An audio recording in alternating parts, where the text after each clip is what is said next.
Bom, então agora é a hora de explorar a história do cinema desde as suas origens até o começo dos anos 2000. E é claro que a gente vai dar foco aqui à história do cinema brasileiro, mas eu vou resgatar algumas coisas importantes para contextualizar no geral também.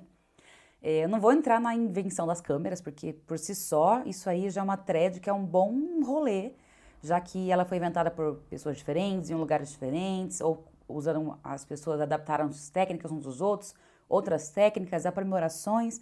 Então, aí a gente começa já direto no início do século XX, que foi uma época de muita experimentação, descoberta, onde os irmãos Lumière, os pioneiros do cinema, eles encantaram o público com suas projeções de filmes como o famoso A Chegada do Trem na Estação, que vocês já conhecem, né? A reação das pessoas, viram o trem vindo ali, todo mundo assustou, ai meu Deus, o que vai acontecer? Todo mundo sabe do cinema.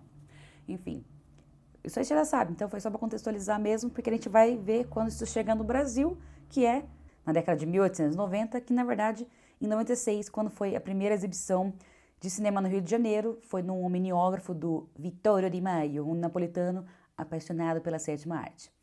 No ano seguinte, foi inaugurada a primeira sala de cinema fixa no país, que foi o Salão de Novidades Paris.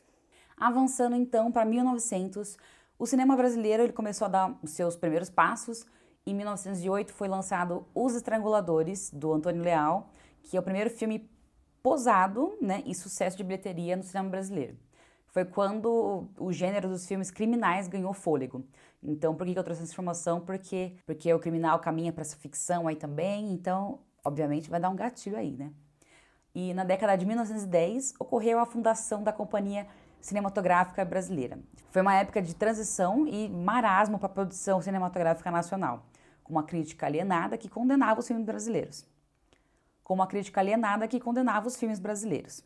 No entanto, alguns filmes baseados na literatura nacional ou temas patrióticos foram produzidos também.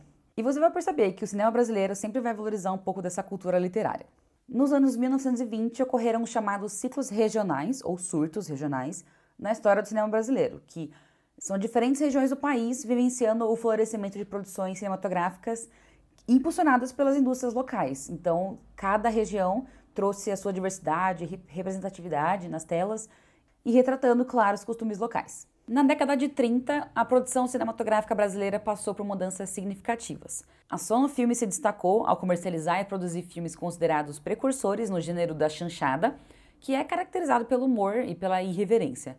Filmes como Banana da Terra, pelo Rui Costa, estrelando Carmen Miranda, ninguém mais, ninguém menos do que ela, foram sucessos bem grandes na época.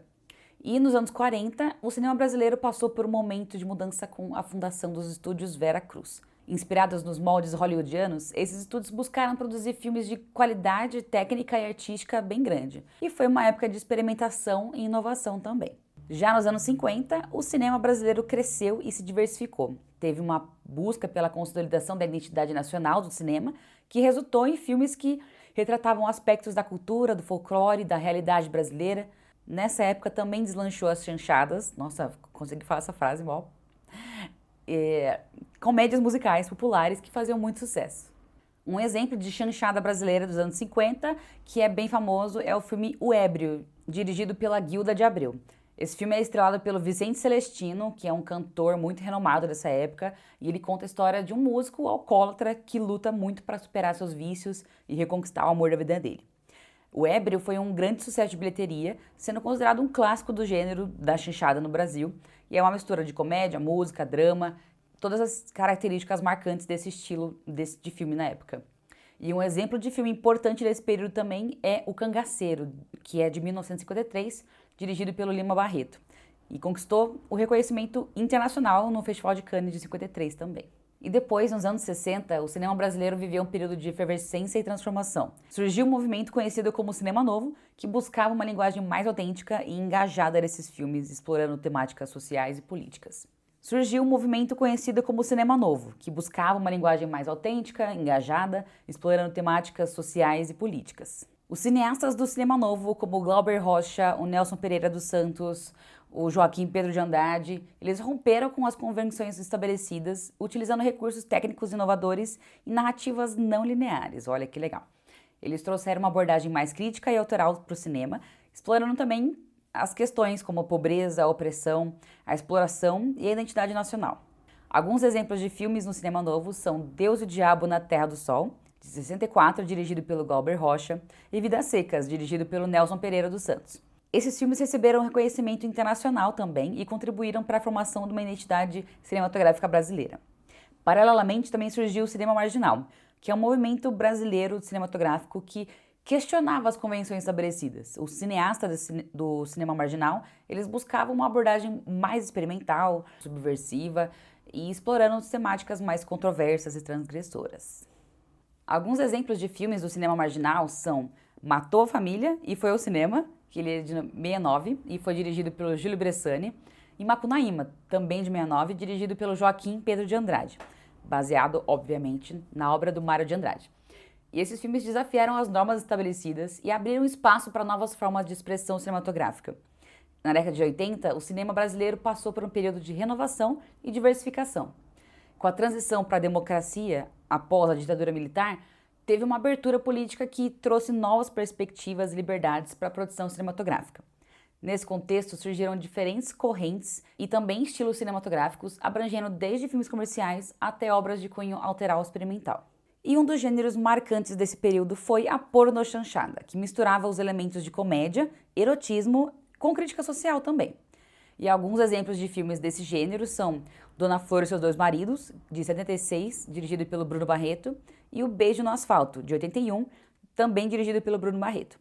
Além da pornochanchada, surgiram esses filmes que abordavam questões sociais, políticas e culturais contemporâneas do Brasil e também refletiam uma abordagem crítica e reflexiva sobre a sociedade, valorizando a identidade nacional e buscando uma linguagem cinematográfica própria.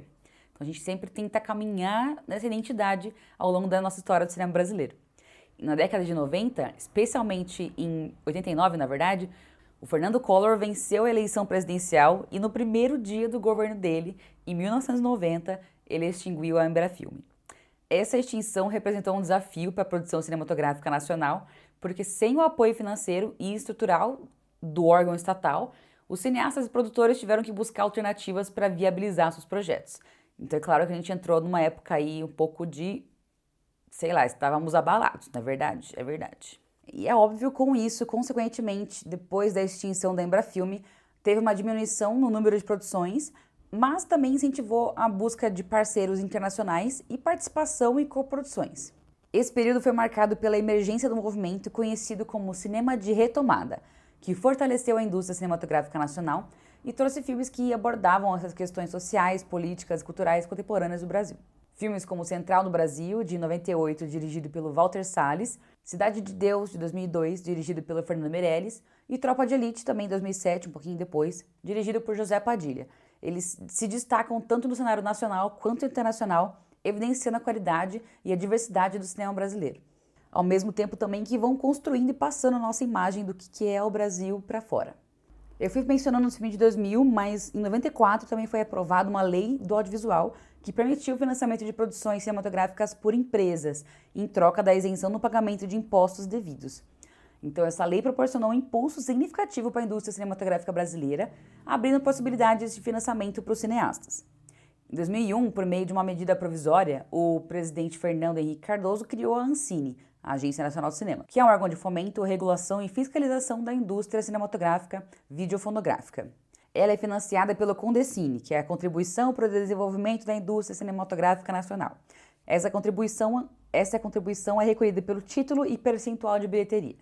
Em 2003, o cinema brasileiro registrou um aumento significativo de público, cerca de 220% em comparação com o ano anterior. Filmes como Carandiru, de 2003, dirigido pelo Hector Babenco, e produções baseadas nos programas da TV Globo, como Os Normais, o filme, e A Lisbela e o Prisioneiro, do Guel Arraes. Eles foram sucessos de público e crítica. E é meio que um Star System brasileiro, a TV Globo. Então, vocês vão perceber que esses filmes fazem muito sucesso. E acessibilizou o cinema também para a maioria da população.